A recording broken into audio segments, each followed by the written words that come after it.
Bonjour à toutes et à tous. Bienvenue sur AltiWeb Radio. Toute l'info vue d'en haut. La radio des élèves de la cité scolaire Pierre de Coubertin de Font-Romeu.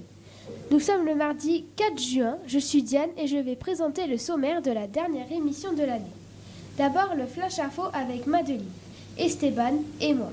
Ensuite, nous passerons à l'acte du collège avec Gladys, Claire, Chloé et Louise. Puis nous terminerons par un peu de culture avec Tess et Théa. Commençons avec le Flash Info. Madeleine, parle-nous de l'actu ciné. Bonjour et bienvenue pour ce Flash Info Cinéma. Je vais vous présenter 2 films, Détective Pikachu et Le Roi Lion. Détective Pikachu est un jeu vidéo qui est sorti il n'y a pas très longtemps. Le film est sorti le 8 mai en France. Il parle d'un garçon, Tim, qui n'a aucune nouvelle de son père, Harry, un détective. Il rencontre Pikachu, un ancien partenaire de Harry, qui va l'aider à enquêter pour retrouver son père. Pour ma part, j'ai hâte de le voir. Le Roi Lion, le film. Il est très connu par le jeune public. Maintenant, il va sortir pour le grand public. Pour ma part, j'ai beaucoup aimé ce film en version dessin animé, donc je pense que je vais adorer la nouvelle version. Elle sera encore plus spectaculaire. Merci Madeleine. À toi Esteban pour tout savoir sur le sport. Bonjour, 2 infos aujourd'hui. Mbappé au Real Madrid. Est-ce bien? Pour Zidane, l'entraîneur du club de foot, le Real Madrid, Mbappé est très bien là où il est au PSG. Mais le président du Real Madrid n'est pas du tout d'accord. Il voudrait avoir le joueur français dans son équipe. Roland Garros. Plus de Français en compétition depuis la défaite en 3-7 de Monfils hier.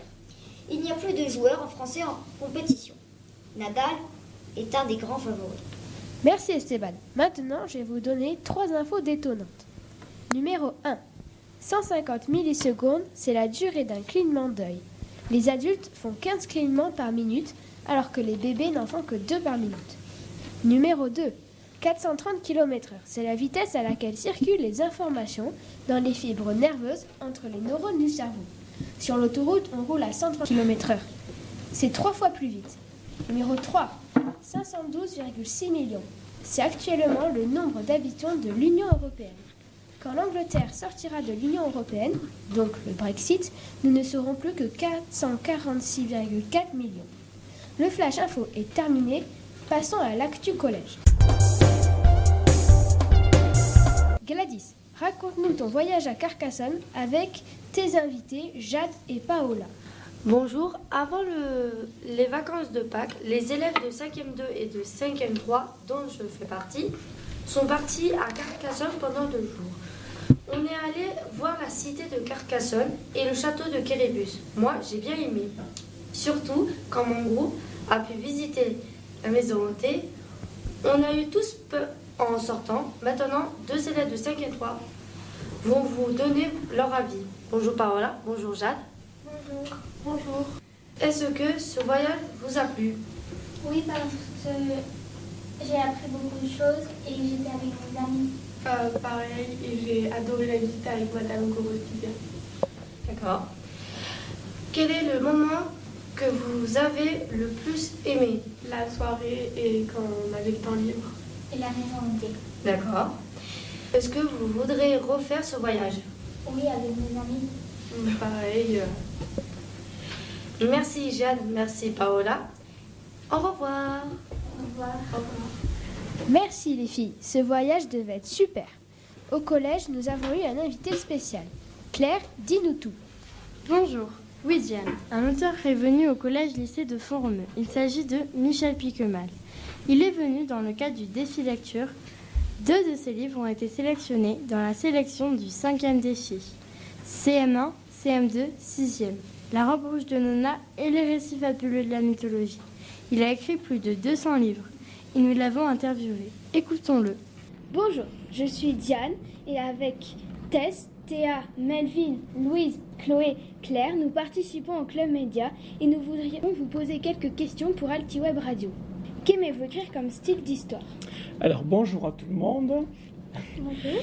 Alors qu'est-ce que j'aime écrire comme style d'histoire? Alors justement, vous savez, il y a des écrivains des fois qui n'écrivent que du roman policier ou que de la poésie ou que du fantastique. Justement, moi ce qui m'amuse, c'est d'écrire absolument de tout. Histoire, roman, conte, comptines, chansons, romans policiers, fantastiques, théâtre. J'aime tout. J'aime tout écrire comme j'aime aussi tout lire. Pourquoi avez-vous eu envie de réécrire les récits de la mythologie? En fait, j'en ai eu envie parce que ma fille était en train, elle avait à peu près votre âge, elle était en 6e, elle était en train de lire des histoires mythologiques, elle se passionnait pour la mythologie. Donc du coup, comme elle s'y passionnait, moi aussi je m'y suis intéressé. Et je me suis dit, tiens, ben, ça vaudrait le coup de les réécrire en repartant des grands textes grecs et des textes latins. Parce que je trouvais que souvent, la plupart des gens qui écrivaient sur la mythologie, ils avaient tendance à recopier des choses qui avaient été déjà dites avant. Quel est votre récit préféré dans les récits de la mythologie? C'est surtout l'histoire de Déméter et Perséphone. Parce que cette histoire où donc Déméter, qui est une maman, fait pousser la vie, fait pousser le monde, c'est une histoire qui me touche beaucoup. Après, il y a Orphée et Eurydice aussi. Cette idée que voilà, personne ne peut échapper à la mort, même Orphée, qui est le plus beau et le plus grand des amoureux, l'être parfait par excellence, et bien même lui, il ne pourra pas sauver Eurydice de la mort. Combien avez-vous écrit de livres et quel est votre livre préféré? Alors j'en ai écrit plus de 200, donc c'est vrai que ça fait beaucoup, mais des fois c'est des petites histoires pour les enfants de maternelle ou voilà, j'ai écrit beaucoup de livres, mais j'en ai un de préféré, c'est un roman qui s'appelle Le Jobard, qui est un peu le roman que la plupart des enfants préfèrent parmi tous ceux que j'ai écrits. Parce qu'il y a de l'action, c'est une histoire, il y a beaucoup d'action, mais il y a aussi beaucoup d'émotion. Et quand on arrive à mélanger action et émotion, je crois que ça fait un livre qui réussit. Quand vous êtes-vous passionné pour l'écriture? Alors j'ai commencé tôt à me passionner pour l'écriture, mais quand j'étais adolescent, j'écrivais essentiellement de la poésie. Et après, je me suis passionné pour la chanson et j'ai écrit beaucoup de chansons. Je continue à en écrire. Et je n'ai écrit des livres qu'à partir de l'âge de 30 ans. Donc pour les livres, j'ai commencé tard. Mais par contre, l'écriture, j'ai commencé tôt, puisque je devais avoir 15 ans, 16 ans, quand j'écrivais des poésies. Combien de temps faites-vous pour écrire un livre? C'est très différent suivant les livres. Il y a des livres qui, des fois, prennent beaucoup de temps parce qu'il faut faire des recherches. Par exemple, quand j'écris un livre qui se passe à l'époque des Gallo-Romains, avant de l'écrire, il va falloir quand même que je sache tout ce qu'il faudrait savoir sur les Gallo-Romains. Si j'écris la vie du grand chef indien Sitting Bull, comme j'ai fait, là, il va falloir que je me documente, que je fasse des recherches, que je lise des livres en anglais, même puisque les livres qui ont été écrits sur ce chef indien sont en anglais. Donc des fois, il y a beaucoup de travail. Puis des fois, au contraire, ça peut être très rapide. Un album comme La robe rouge de nonne, là, je peux l'écrire en 2 heures. Quoi. Comment trouvez-vous l'inspiration pour écrire des livres? Alors, je suis quelqu'un de curieux qui m'intéresse à plein de sujets. Je vous ai dit, je m'intéresse à la préhistoire, aux Romains, je m'intéresse à la guerre de 14, je m'intéresse beaucoup à l'actualité aussi, je regarde beaucoup d'émissions sur la nature. Et il y a toujours à un moment donné une idée qui va venir comme ça, c'est-à-dire, ah, c'est intéressant ça, tu pourrais parler de ça, quoi. Et je le note dans des carnets, et puis des fois, tiens, je me dis, voilà, maintenant c'est le moment d'écrire cette histoire-là. Merci beaucoup d'avoir répondu à nos questions. Au revoir. Merci et puis bonnes vacances puisque ce sera la dernière émission, non? Oui. Donc, Au revoir. Au revoir. au revoir. Merci Claire. On passe à Chloé qui va nous parler d'un spectacle de théâtre. Bonjour, je vais vous parler de Pileta Remix, un spectacle de théâtre très original. Les classes de 6e 1 et 6e 3 sont allées le voir en mars à Océja. C'était comme une émission de radio mais en version théâtre. Quand nous avons été bien installés dans le fauteuil, les comédiens nous ont donné des casques pour écouter leurs pièces de théâtre. C'était vraiment bien. Maintenant, nous allons écouter Florent, un des comédiens, ancien élève du lycée de Foromeux, qui a répondu à nos questions après le spectacle. Nous lui avons d'abord demandé pourquoi il aimait la radio. Voici ses réponses. Nous, ce qui nous plaît de faire de la radio, c'est que justement, les gens ils peuvent fermer les yeux et chacun fait ses propres images. Et en fait, il y a un réalisateur de film qui disait que la différence entre le cinéma et la radio, c'est qu'à la radio, l'écran il est plus grand. Parce qu'en fait, l'écran, c'est notre imaginaire et il n'a pas de limite. Et là, au lieu d'avoir un film pour 200 personnes, il y a eu 200 films différents. Vous avez chacun fait des images différentes. Peut-être un peu les mêmes, mais pas exactement en fait. Toi, ton homme fil de fer, il avait une certaine tête, peut-être que le tien en avait un autre. Et du coup, c'est ça qui est trop cool. C'est que vous avez tous été, toutes, réalisateurs J'ai fait toute ma scolarité, mon collège et mon lycée et sport-études à Font-Romeu. Donc c'était hyper émouvant pour moi de revenir à Océja. Le premier concert que j'ai fait, et c'était le dernier d'ailleurs, c'était ici sur cette scène.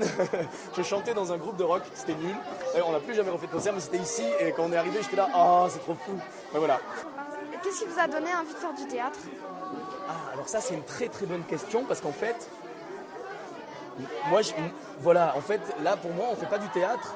Moi je fais de la radio à la base et j'ai jamais vraiment eu envie de faire du théâtre. Mais par contre faire de la radio devant un public, c'est trop cool. Et alors je crois que ce qui me donne envie, c'est de partager déjà avec des gens parce qu'après c'est trop chouette de discuter et c'est aussi de se dire ça permet de rencontrer quoi, et c'est de se dire ah tiens on a une histoire, on va la partager, voilà. Après ça fait hyper peur, moi je suis sur scène, on n'est pas toujours très à l'aise, on est un peu comme ça timide, mais voilà. Et en tout cas pour faire un bon spectacle, il faut aussi un bon public, je trouve. Et là vous étiez hyper avec nous quoi, je vous entendais rire à toutes les blagues, on vous voyait danser, on voyait les lumières qui faisaient c'était trop cool. Et vraiment à chaque fois quand on sent que les gens fabriquent autant l'histoire que nous, c'est parfait quoi. C'était vraiment... J'ai une petite question. Qu'est-ce qui vous a rapprochés tous ensemble? Eh bien, c'est une bonne question. Ce qui nous a rapprochés, finalement, c'est un peu la radio. Il y a eu des histoires individuelles, mais en gros, c'est parce qu'on a eu envie de faire quelque chose. Il y avait Émilie et d'autres qui étaient comédiens. Il y avait Florent qui était auteur. Moi, je faisais de la radio et de la musique. Et on s'est un peu retrouvés autour de cette idée de travailler à Bruxelles là-dessus. D'accord. Pourquoi vous avez utilisé des casques pour me faire écouter votre spectacle? C'est une bonne question. À ton avis, qu'est-ce que ça t'a procuré, toi, les couteaux? Vous pouvez avoir d'un côté un bruit, mais de l'autre oreille, en fait, on a un autre bruit en même temps. Et du coup, ça donnait l'impression du plus réel que quand on est en face à écouter. C'est une très bonne réponse. En fait, on a spatialisé les sons d'un côté de l'autre, donc c'était un peu comme si c'était dans une bulle un peu aussi. En fait, c'est comme quand on va au cinéma, des fois on nous donne des casques. Quand on doit faire en virtuel où ça bouge, des fois ils te donnent des casques pour qu'on puisse bien entendre les arrière-bruits et tout. Et en fait, c'est pour ça qu'on nous a donné les casques, pour vous mettre dans un univers. Merci Chloé. Pour terminer l'actu collège, Louise va nous parler d'environnement, de la Climwalk au collège. Bonjour à tous et à toutes. Je vais vous parler de la planète. Comme vous devez le savoir, notre planète est en danger. Mais rien ne change. Pourtant, des manifestations sont organisées chaque jour dans le monde. Vous devez aussi savoir que de nombreuses espèces sont en voie de disparition. Et si ça arrivait pour les humains? La Terre est unique. Sans elle, nous mourrons tous. Au collège climatique de Font-Romeu, une Climwalk a été organisée par les élèves de 5e 3 le vendredi 24 mai. Ils ont récolté 1700 grammes de déchets. Les élèves volontaires de 6e 3 vont aussi participer à cette marche du nettoyage. Faites comme eux, agissez si vous voulez que nos enfants et petits-enfants continuent à profiter de notre belle planète bleue. Merci Louise. Tu as raison de nous parler de ces actions pour l'environnement. Dernière info concernant l'actu collège. Ce soir, c'est le spectacle de fin d'année du club Théâtre Collège. Il s'intitule Jeux en scène et on leur souhaite une bonne soirée. Et maintenant, un peu de culture. Tess, parle-nous du dernier film que tu as vu. Bonjour Diane. Je vais vous parler du nouveau film Avengers Endgame. Il a remporté un succès mondial. Grâce à son histoire, il a carrément dépassé le nombre d'entrées du film Titanic. Vraiment, moi je l'ai vu, il m'a ébloui. Il faut se rappeler, avant, qu'Iron Man, alias Tony Stark, est coincé dans l'espace. Banner n'arrive plus à se connecter avec Hulk, car Hulk est une autre personne, et il est dans le corps de Banner. C'est un peu compliqué. Ensuite, Thor n'a plus son marteau, mais une hache. Ant-Man est coincé dans un autre monde et, enfin, la moitié de l'univers a disparu. Je vous conseille vraiment ce film émouvant. Mais attention au spoil sur Internet. Dernière info, le prochain film qui sortira de Marvel sera un Spider-Man. Merci Tess, tu es vraiment passionnée et tu nous donnes envie d'aller le voir. Pour finir, Théa va nous parler d'un jeu vidéo. Oui Diane, Tale of Wind est sorti il y a peu de temps en français. Attention, les pubs qui annonçaient ce jeu vidéo sont très différentes du jeu. Il s'avère que c'est plutôt un jeu d'action. On peut être fille et garçon. Il y a 4 catégories avec 2 options. Mage avec option pyromancier ou tisseur de givre, clerc avec prêtre ou druide, assassin avec ninja ou asura, chevalier avec fou furieux ou paladin. Personnellement, j'ai pris clerc, druide, car les clercs ont des sorts de soins et c'est pratique car la défense est basse. On peut aussi se marier dans ce jeu, mais c'est assez dur donc il faut être motivé. Le seul inconvénient, c'est que ce jeu prend beaucoup d'espace et met minimum 20 minutes pour s'installer. Mais il en vaut vraiment la peine. En bref, ce jeu est gratuit et très satisfaisant. Merci Théa et merci à tous les chroniqueurs. Merci à tous d'avoir écouté AltiWeb Radio, toute l'info vue d'en haut. C'était la dernière émission de l'année. On vous donne rendez-vous à la rentrée 2019 pour de nouvelles émissions. Bonnes vacances!